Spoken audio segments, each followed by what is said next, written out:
What have you been looking at? Well, this is super interesting, I reckon. So, it was a week and a bit ago, and we're having dinner with some friends, and the conversation got onto something interesting, which one of the guys, I won't name him, but if you're listening, mate, you know who you are. He said that he'd looked into the Ekklesia, and I was like, okay, cool, the church, yep. And then he said to us all, he's like, what's the Ekklesia? And then just left us hanging for like 10 seconds. We're like, we all sort of said our answers, what we thought it was. I've heard the word. You probably have as well. And I said, oh, isn't it the church? And he's sort of waiting. He's like, And then he says, well, it's actually got a bit of history to it. And the background to it is quite interesting. And he went on to explain a bit of it. And I found it super interesting. So I've been looking at it for the last week and a bit. And I thought it was a really cool one to talk about, because for me, I think what it does, it understanding it pieces a whole lot of things together for my understanding, because of the way that I've come to see things, and it'll probably come out over the course of us talking about it, but it's kind of like a little puzzle piece that fits a whole bunch of stuff together. But I probably should say, we'll start by talking about a word and the meaning and the Greek, which, ironically, I don't think is, a great thing to do, is to pull apart one word. But I think in this case, as we'll see, it kind of, we have built a lot of things around the wrong interpretation of the word, and it's actually a lot simpler when you actually understand what Jesus was probably saying. Okay. So, sounds good. I'm interested.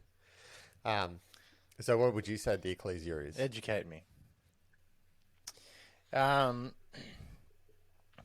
Well, I suppose in the interest of integrity for our conversation tonight, obviously you and I had briefly spoken in the last few days that you had been looking into this. So I also didn't do a deep dive, but it was something that if you had asked me fresh like your friend asked you, I would have probably given a fairly similar answer and nothing much to it, other than I assumed that Ekklesia was the Greek word for church, in the context that we would understand what church means. Yeah. That would be probably all I could answer. Yeah. That's exactly what I said to my friend. So, the first time that the word shows up was Jesus, and I think we spoke about this on one of the original podcasts. But he says, which word? Matthew 6, like with the word ecclesia or the word church? both. Okay. Both. So I'm going to read it, and then So it says, it's Matthew 16, verse 13. When Jesus came into the coasts of Caesarea Philippi, he asked his disciples, saying, "Whom do men say that I, the Son of Man, am?" And they said, "Some say you are John the Baptist, some Elias, and others Jeremiah, or one of the prophets." And he saith unto them, "But who do you say that I am?" And Simon Peter answered and said, "Thou art the Christ, the Son of the living God." And Jesus answered and said unto him, Blessed are you, Simon Bar-Jonah, for flesh and blood has not revealed it unto you, but my Father which is in heaven. And I say also unto thee that thou art Peter, and upon this rock will I build my church, and the gates of hell shall not prevail against it. So we spoke about that in the episode 1 or 2 about the revelation. Do you remember that? Mm-hmm. Yeah. That it was God-given, not of man. And I think that also plays a role in this as well, where he did pose the question first, and he said, who do people say that I am? What are people saying? And then he switches it and goes... Point of interest before you go on. Sorry, coughing. Point of interest. It is ironic to me that Jesus does that a lot, doesn't he? He questions rather than does a Sermon on the Mount. Like that is a very unique thing that he did, whereas most of the time it was asking questions to people and seeing what their responses would be. But yeah, continue. Sorry. Well, I also, just on that, I think that a lot of the time he never really says, I am the Christ. Like, people say it to him and he goes, okay, if that's who you say I am. But he lets people make their own mind up. And that's what he did to Simon. He was like, well, that's a good answer because people haven't said it to you. Because when he said, who do people say that I am? None of those answers were the Christ. And then Simon was like, well, you're the Christ. And he goes, well, that's good because you haven't learnt that of people. Yeah. Anyway, so the word church is the first time that Jesus says it. And he says, upon this revelation is how we see it. Upon this revelation from God is what I'll build my church. So, the word in the Greek is Ekklesia, or I think the correct pronunciation is Ekklesia. Here nor there. But when I was looking into it, so I was like, well, what does that mean? First point of call, you sort of look at the concordance, and it means a calling out, an assembly, a gathering of citizens called from their homes into some public space, an assembly, right? So an assembly, in churches, they're often local areas are called an assembly of people. So I thought, okay, well, and look, part of this is what my friend said as well. So I'll give him the credit as well. But super interesting when you look into it, and it kind of took me into some more historical things with the Bible, particularly King James version as well, which I'll probably touch on because I think it's relevant. I don't want to get too historical because I still want to focus on the main point I think that Jesus was saying and how it's relevant for us today. But I said to Sim last night, I've been in a church my whole life, and I have been, fairly active in a church my whole life. I've never actually looked into the book that we read day in, day out, and where it came from. Where the book came from? Yeah, the Bible. Yeah. So, yeah, okay. So the word church or ekklesia. So there's two words. The first word, and I've written some things down so I don't forget it. So the first word is Kyriakodoma. And basically what that means, it came from Kyriakodoma is a Greek word, and then that means the Lord's house. So, okay, a temple or whatever. But that word came into existence about 300 AD after. So Kyriakodoma was what they started calling, and it goes into, I learned a new word too in the last week, etymology, which is the history of words. But basically, that's the root of the English word church. So the Lord's house. Kyriak would be Kyriakodoma. Kyriakondoma. Don't know how to pronounce it. But it sort of morphed its way through from the Greek into German, which I understand a lot of English language is rooted in as well. And it was abbreviated to Kirk, which obviously we get church from. So the King James put that word in for Ekklesia. They put in church. Okay. So, upon this rock will I build my church. Jesus was building a church. So, obviously that's not what Jesus was saying, because that word didn't exist, right? He wasn't saying, upon this rock will I build the Lord's house. So, and I think it's more important to probably look at why King James put that in first, and then we'll go to Ekklesia. Does that make much sense? Can I? That makes sense. Can I add something that popped in my head while you're speaking? Yeah. Is obviously both Simon Peter, all the apostles, and Jesus himself were born into a Jewish existence. It was a Jewish-based faith. It was Jesus. Looks like he observed the Jewish festivals within his ministry. We read about him going to certain places to observe certain things. My very limited understanding of the Jewish faith is that the place that they go together to worship is called a synagogue. Interesting that he didn't use that word when he said to Peter, upon this rock will I build my synagogue. Yeah. He used this other word. What does synagogue mean? I'm going to Google it. I've only just understood it to be their version of what we would say is church, but I could be wrong. But interestingly, if it is the like for like thing, why didn't he say, I'm going to build my synagogue to Peter?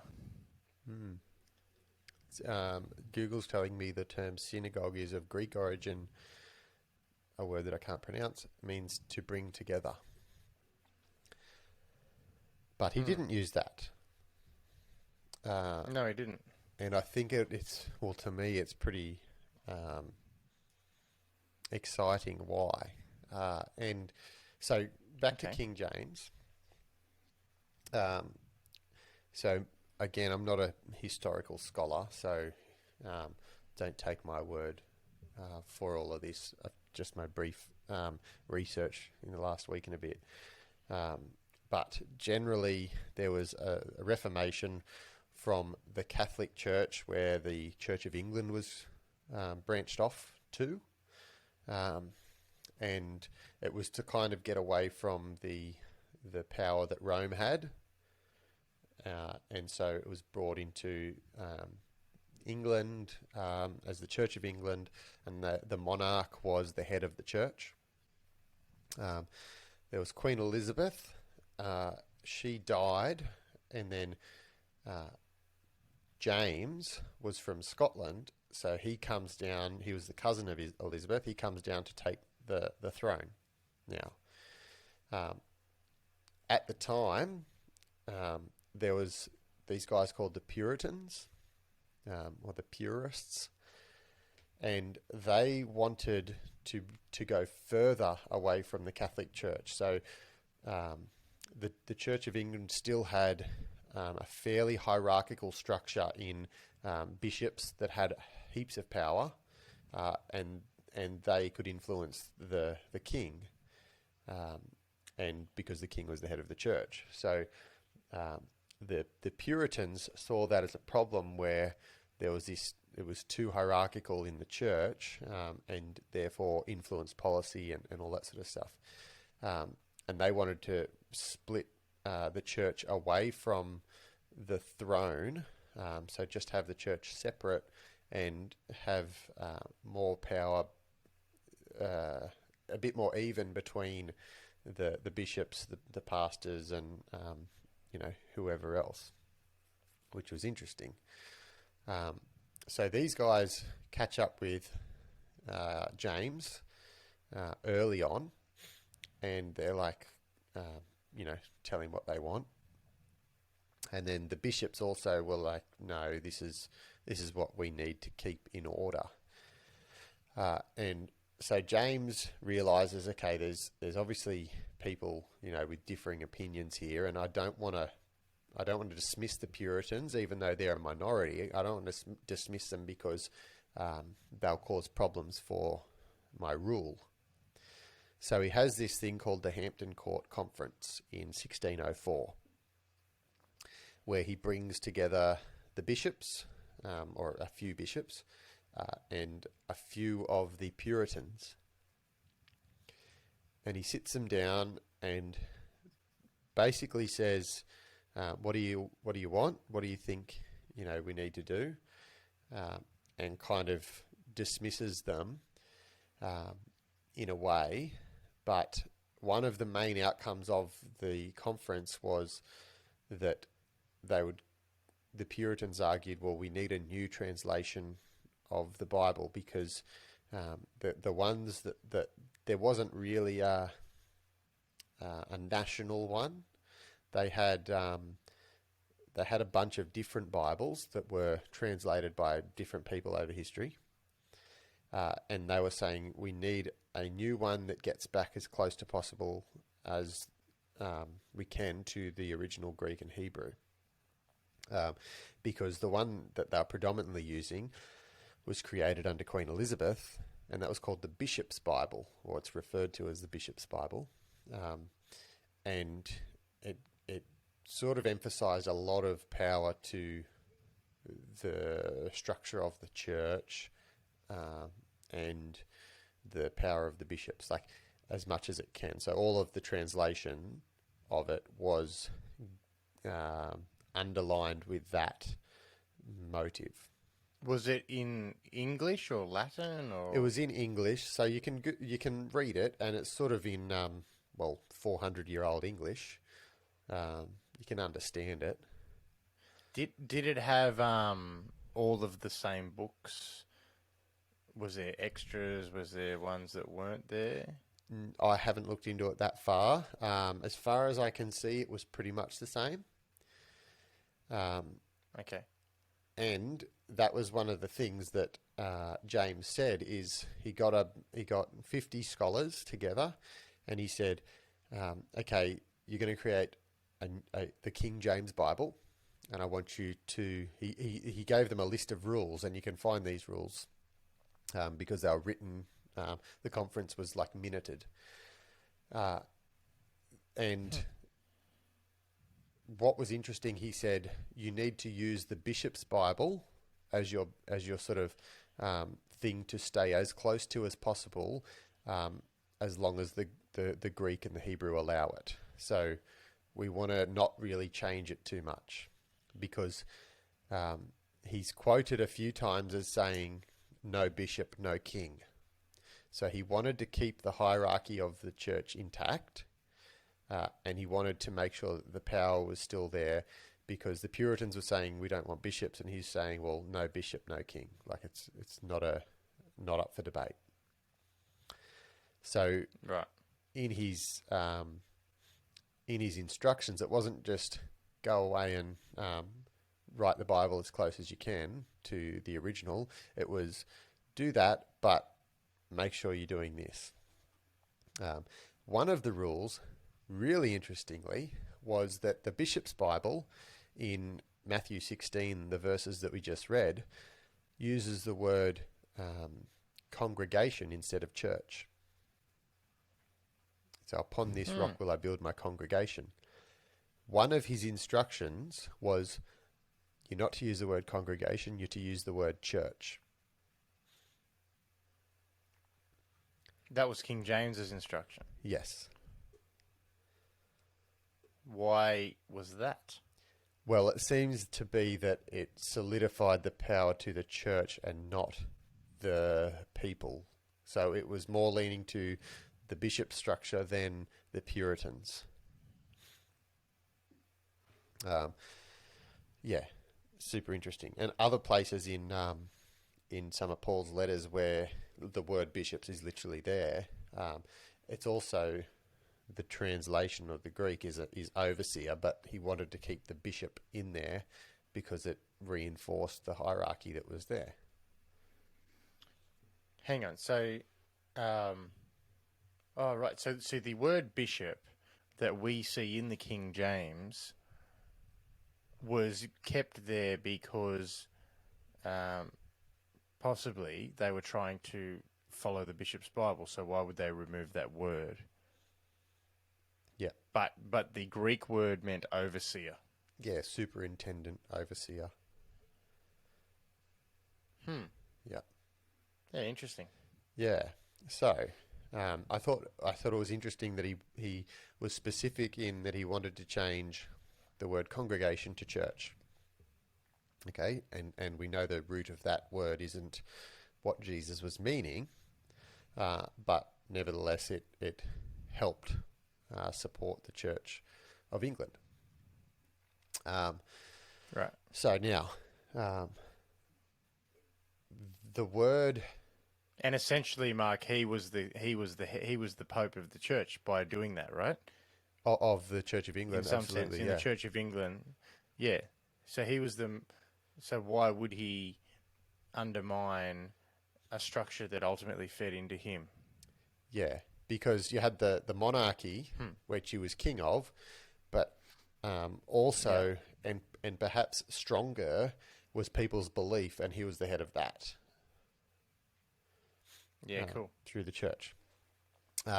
So every time you read the word Ekklesia in the New Testament, it's translated as church or churches, except for 3 times. And that's in Acts 19, and they translate it as assembly. And the only reason I can possibly see is that it's not referring to the Christian church or the early church that we call them, the early Ekklesia. It's actually referring to a bunch of people that gathered together to dispute some of the things that Paul's mates were doing in Ephesus, because it was affecting some of the local businesses. Like they were saying, you're making idols and these gods don't exist. And Can you read?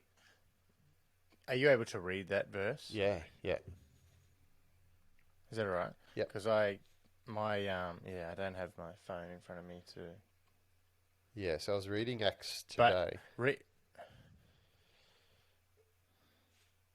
So it's Acts 19. And we might be able to. Yeah. I was gonna say, we might be able to drop in the link to that Bishop's Bible in the description of the video. Yeah, if people okay. want to have a look at it, or the Hampton Court transcript. I reckon that'd be cool to read through. Yeah.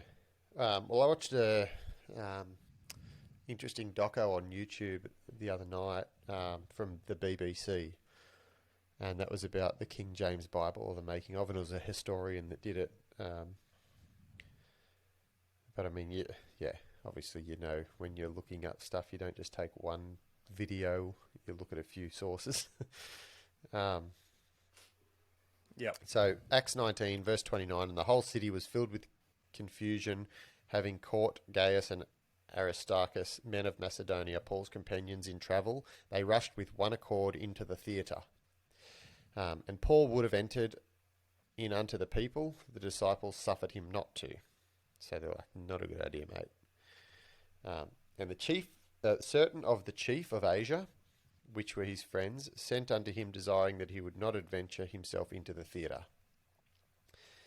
Some therefore cried one thing, and some cried another, for the Ekklesia, for the assembly, was confused, and the more part knew not wherefore they were come together.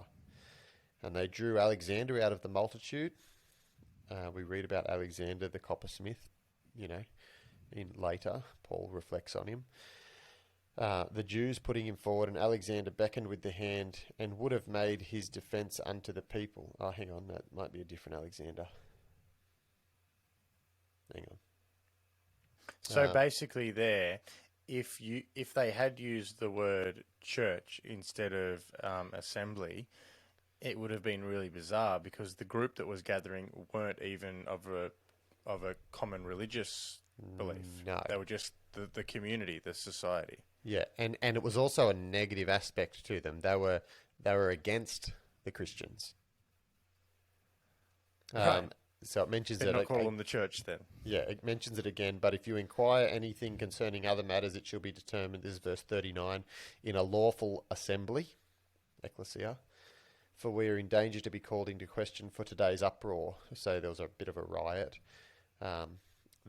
There being no cause whereby we may give account of this concourse. So that the guy that was speaking was basically saying, hold your horses. You're saying that these guys are, affecting your business and everything, but we should bring them before a lawful assembly to have this heard, because otherwise we're just acting on our own impulse.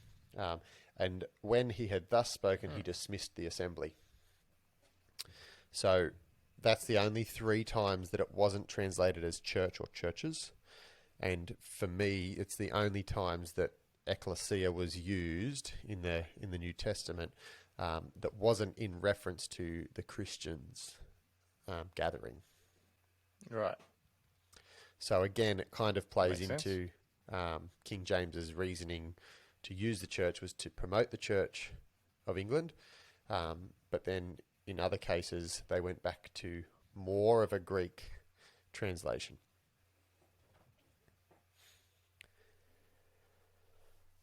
So, Ekklesia. I'm with you so far, by the way. I don't want to get too deep into history, but I think it's interesting because it kind of paints a bit of a picture. So there's obviously a reason that church is in there, and I think that plays into it. I'll probably talk about it a bit later. So Ekklesia, the word means, well, the Greek, if you look at it in the concordance, means a calling out or called out, or the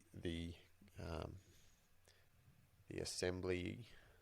I'll just read it again so I'm not making it up.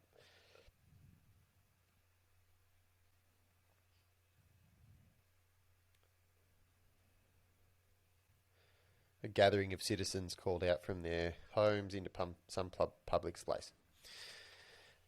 So, the word comes from ancient Greece. It's a Greek word, obviously. Interestingly, in ancient Greece, there was Athens, Sparta, a bunch of different cities that were called city-states. So they kind of were self-governed, and they were all in Greece, the country, but they were all, managed individually.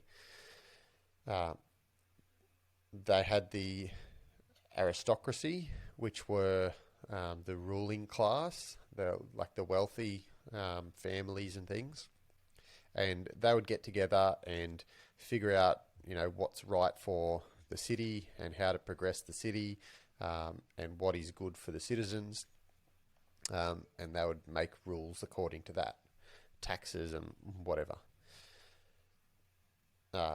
When they came to disagreements, it seems that there was these people that were in place, whether it was that they would convince the people that they could make the decision or not, or it's kind of up in the air. I've read a few different things.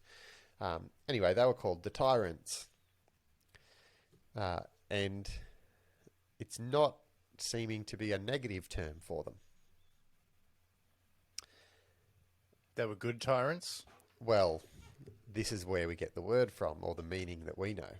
So these tyrants, which were just the guys who had the last say when the aristocracy couldn't agree, they were there, and some of them didn't relinquish their power back. So hence they became tyrants or tyrannical. Anyway, this happened over a period of time, and then eventually it culminated with one of them saying, "This is ridiculous. We need all of the citizens to have a say in how we're progressing the city." So they formed basically the first democracy in Athens. So a lot of the historical texts or writings were from Athens, so we can only look at Athens really, but it seems that the other states followed. But they said, okay, well, every citizen, which at the time was only males above 18, they were the only people that were considered citizens. Every citizen needs to come together every 10 days and discuss everything that's going on, and we can discuss ways forward to come away with decisions that we might make and progress the city and progress our lives and all the citizens' lives. So that gathering was called the Ekklesia. So it was a form of... And was the aristocracy part of that? So it seems that the aristocracy was still the high or the wealthy class, but at the time the power was equal between everyone who was a citizen. They did have a council which were made up of 500 members. That was 50 from each of the 10 tribes within the Athens area. It's nothing to do with the tribes of Israel. But they would randomly pick 50 people out of each of the tribes to come together as the council. So when the citizens came together... Randomly? And only for a period of, I think, 12 months. And then they would randomly pick another bunch. So the role of the council was to basically get all the findings from the town meeting and try and put them into usable legislation or rules or whatever. And also I think they met every day in the theatre or the area. But they were randomly assigned, and they would go back to normal after the year. So there was also another funny thing, that if you didn't come to the gathering of the citizens, if you're a male over 18 and you didn't want to go, these people would come and whip you with red dye, and so you were marked, and everyone would know that you were trying to shirk your responsibility for the city. So they thought of it as quite important that everyone had their say, and they took on board everyone's ideas to progress the city. So that was the source of the Ekklesia, which, super interestingly, Jesus said, upon the revelation from God, not from man, I will build my Ekklesia. And so, for me, when I read it... So, the... sorry to interrupt you. Yeah. It was a Greek thing. How did it get to be well known so that Jesus would say that word and he knew that Peter would understand what he was referring to? Yeah. Well, they all spoke Greek. Hebrew, Greek, but in the area at the time of Jesus, it was pretty much Greek because the Romans invaded Greece about 300-ish AD. I'm not sure of the exact time frame of that. And kind of put an end to Greece as their own democracy, but they took on board a lot of Greece's ideas because Greece was so advanced. Like ancient Greece is kind of, the birthplace of a lot of ideas. So I can't see that the term was used for something else. Perhaps it was, but it seems to be, obviously, Jesus was using the word to set up a government, his government. And we read, it's in Isaiah, and it talks about, hang on, let me read it. Well, straight away, while you're finding that, that gives a lot more context to perhaps the meaning of what Jesus was referring to. And in my head, I'm like, worldwide, we've strayed a long way from what you just described, but we're calling it that same word. Interesting. Yeah, it's a big difference from when you say church to someone, they think of this religious gathering, a preacher,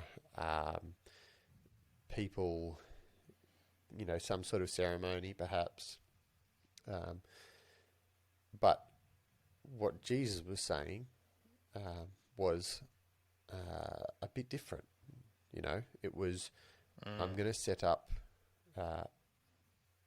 a government of people, or a democracy of people, and you would assume that if the democracy was set up to progress something, right? That's why democracy is there, to progress whatever the idea is for the city. And if Jesus was the head of this, then it would be to progress God's will. Isn't that sounding like everything that the New Testament is about? Seems to make a bit of sense. So the one I was going to read in Isaiah 9, verse 6, "For unto us a child is born, unto us a son is given, and the government shall be upon his shoulder, and his name shall be called Wonderful Counselor, the Mighty God, the Everlasting Father, the Prince of Peace. Of the increase of his government and peace there shall be no end, upon the throne of David and upon his kingdom, to order it, to establish it with judgment and justice henceforth, even forever." And to me, that's sort of, it's a prophecy from Isaiah, but it's kind of saying, this will be set up, Jesus will be the head, and it's to progress his government, his peace. And that's what I was going to say earlier, that, you look around at, governments, different ways of ruling these days, and you've got democratic nations where we elect people, and I guess you make a call once every 4 years or whatever it is to say, yep, this party is my preferred party, and then they go, thank you for your vote of confidence, I'll make all the decisions from here. And you don't really get to vote on anything else. On the other hand, you've got, I'll probably just say, and look, I'm not trying to get political here, but I think the democracy that we are a part of doesn't really get a lot done because there's so many arguments in government. Yeah, so I think that the time frame thing means that whenever the election rolls around, it's in the best interest of the party that wants to stay in power to pander to the citizens that will be soon voting. So there's not any sort of. It's rare that there's long-term things that that would cause them to be out of favour in the short term. Yeah, and I mean, just the joke is that, you know, a politician's promise is not something that is very meaningful. Yeah, that's right. On the other hand, you look at places that are run by dictators or, you know, communist type governments, and while they don't seem to care for the value of the citizens at all or their well-being, they are quite well in progressing the economic value, at least, of their country. So that's kind of the other end of the spectrum, where you've got one person or one party making all the decisions without thinking about the people, and they've got one goal in mind, and they're quite good at achieving it because they just say this is how it's going to go. And I think too that seems to be, you know, like communism in of itself, which is off tangent, but that seems to be the way that communist countries end up being, where they have this dictatorship of power. But ironically, the whole idea of communism was to be the opposite of that, in some ways. But that tyrannical element ends up rising to the top in a lot of those political systems. And at least, while you don't get much done in one of these modern democracies, you're only going to have to put up with someone for 8 years in most cases. Interestingly, though, even in democracies, which was different, I suppose ours here in Australia, in one aspect, seems a lot closer to that Ekklesia you just explained than even what the United States does, where in the US you don't have to vote if you're a citizen. But in Australia we are made to vote, which is interesting little difference. Or you get whipped with red dye. Yeah, keep going. Well, you just get stung with a fine. Yeah. I'd rather the dye. So, if you're just thinking of it, if you were to create a perfect government, it would be both democracy and progression, right? Yes. So both the will of that values the citizens, and also can progress. Obviously, I don't think that exists. However, I think that's what Jesus was setting up. And the way he was going to do it was, again, the revelation of God, or people being taught of God. And then if you got everyone that was, after that, the Holy Spirit was given to people. So we're Spirit-filled. The early church was Spirit-filled on the day of Pentecost, in Acts chapter 2. And that was the outpouring of God's Spirit to mankind, to individuals. So if you were to put your will and purpose, or give people access to understand your will and purpose, and then they were to gather together and share in that and talk about that and progress that, well, isn't that the perfect government? Well, it is. And how you've put it just now assumes that all of the citizens in this government are doing that thing first, which is to be operating by revelation using what we now know to be the mind of Christ, the tools that he's given us, etc.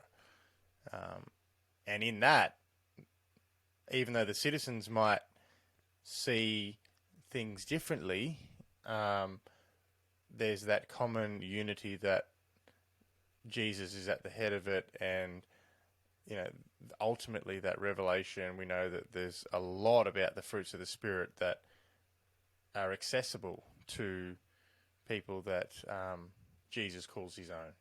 Mm. That just reminded me of something in 2 Peter.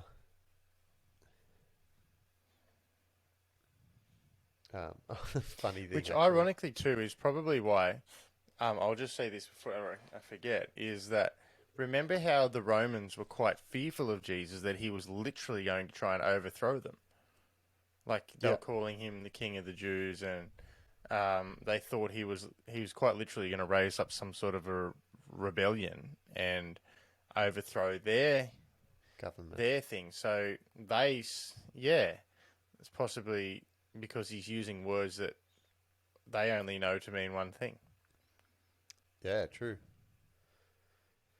Um, Hmm. I just remembered something funny. So with all the translations of the Bible, and I checked my Bible app today. There's like thousands.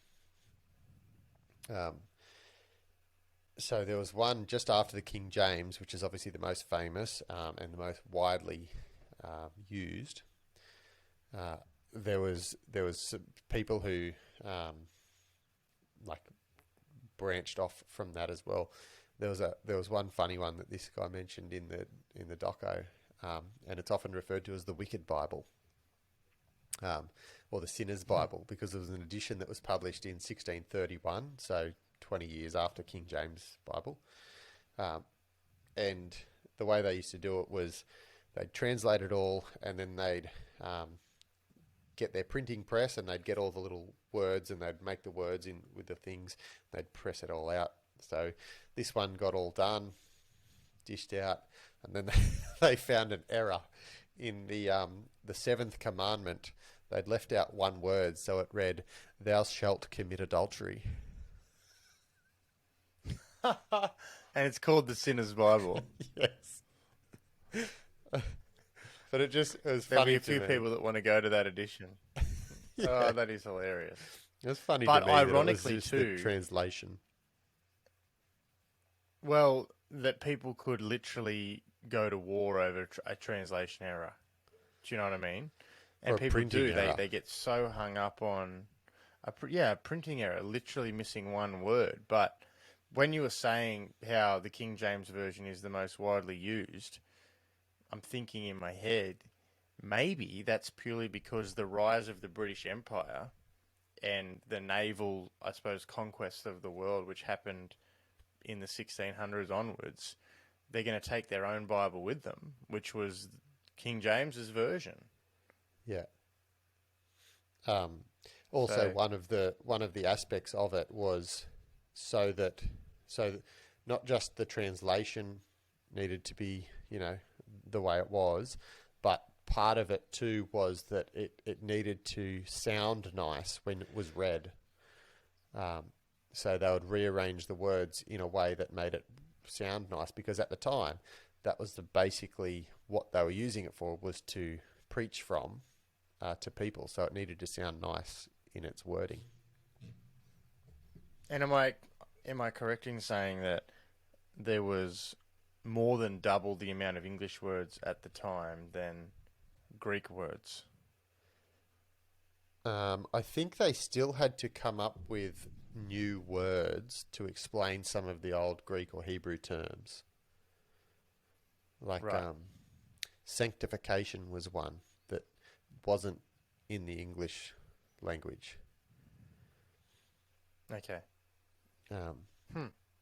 That's anyway, interesting. yeah, what I was talking about before with the government thing and the perfect government, in 2 Peter 1, it says, verse 10, "Wherefore the rather, brethren, give diligence to make your calling and election sure. For if you do these things, you shall Hmm. never fall." And literally, you have been called out to come to this government, this Ekklesia. You've been called out by God giving you the Holy Spirit, His will. He's bringing you into that. He's elected you into that. But Hmm. what Peter says is, give diligence to make that shore, just before that, he's talking about, I often think about them as Peter's fruits of the Spirit, because they're so sort of paralleled to Paul's ones in Galatians. But 2 Peter 1 verse 5, and besides this, verse 4, whereby are given unto us great and exceeding precious promises, that by these you might be partakers of the divine nature, or putting on God's nature, having escaped the corruption that is in the world through lust, and besides this, giving all diligence, add to your faith virtue, to virtue knowledge, to knowledge temperance, to temperance patience, to patience godliness, godliness brotherly kindness, and to brotherly kindness charity. For if these things be in you and abound, they make you that you shall neither be barren nor unfruitful in the knowledge of our Lord. If you lack these things, you're blind and you can't see afar off. Give diligence to make your calling and election sure. And so to me, it kind of says, when you've been elected into this, you've received salvation. And I guess, just for people that we're using that term salvation, we believe that it's the same as what occurred in Acts chapter 2, with the pouring out of the Holy Spirit that Jesus was preaching about, and the baptism underwater that Peter speaks about after that. Speaking in tongues was the sign, and through that, having God's Spirit within you, you are able to put on God's nature, which then, to me, creates that perfect government. It gives you, I suppose, membership, right?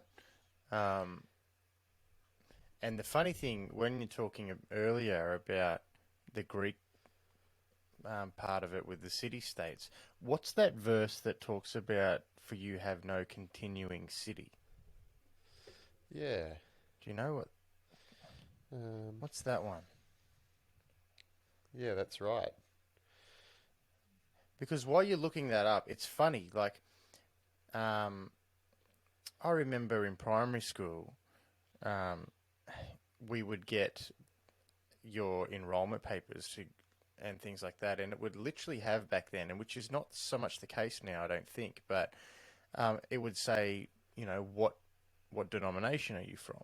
And you would tick several of the main ones that were possibly in our community, and it was more like there's people that would say, I belong to this church, and never go, but it's like a tribal thing. It's like, when push comes to shove, or, if I get hit by a car, I'm this one, or I'm that one. But it has no bearing on their life. They don't have any say in that church. They don't have any active membership or anything like that. It's just this passive, at best, word service saying, I'm in this particular church, which is not at all an Ekklesia type arrangement. No. And I think a big part of church, and why people put things like that, is because, it's probably a massive conversation on its own, but people innately want to belong to something. And that gives them a sense of belonging to say, these are my people. And that's why it's so hard for people to change that, because that's their sense of belonging in a way, even though it kind of means not much to how they live. Yes. I was born of something or other, and I will die of something or other. Yeah, you used to hear that a lot. People were staunchly that way. What's that verse? Yeah, so it's Hebrews 13. I'll read from 13. It says, let us go forth. Hang on, verse 12 is probably better. Wherefore Jesus also, that he might sanctify or set apart the people with his own blood, suffered outside the gate, or out of the city, Let us go forth therefore unto him without the camp, bearing his reproach. For here we have no continuing city, but we seek one to come. By him, So to therefore, me, let us that's sort offer of saying, the sacrifice of praise to God continually, that is the fruit of our lips, giving thanks to his name. But to do good and to communicate, forget not, for with such sacrifices God is well pleased. yeah. So that's kind of indicating there that our city or our membership, our ecclesia is something to come. It's what we're striving for. It's what salvation gives us membership into, and should inspire us to tell other people, hey, this happened to us. This is the Lord's structure. This is his plan as we understand it. Come join this ecclesia. Yeah. Yeah, and I mean, if it's to progress God's will, and share that, and like the city states in Athens, that they would gather together and they'd talk about things, and they would, I guess the difference is there that they were discussing things that were, affecting their city, and they were going, well, how can we make the city better? And for a spiritual ecclesia, it's those spiritual people coming together, and discussing things that allow us to continue to clarify, and clear up the direction that we are headed, that is more aligned with God's will, or the will of our new city. Does that make sense? Interestingly, though, yeah, no, it does. And interestingly, I can't remember the name of the smaller group that you said was elected from the ecclesia. Oh, no. The Puritans. No, that was the Church of England thing. The council. Whatever that group was, the council, yeah. So the council within the ecclesia, which, did they have a role in,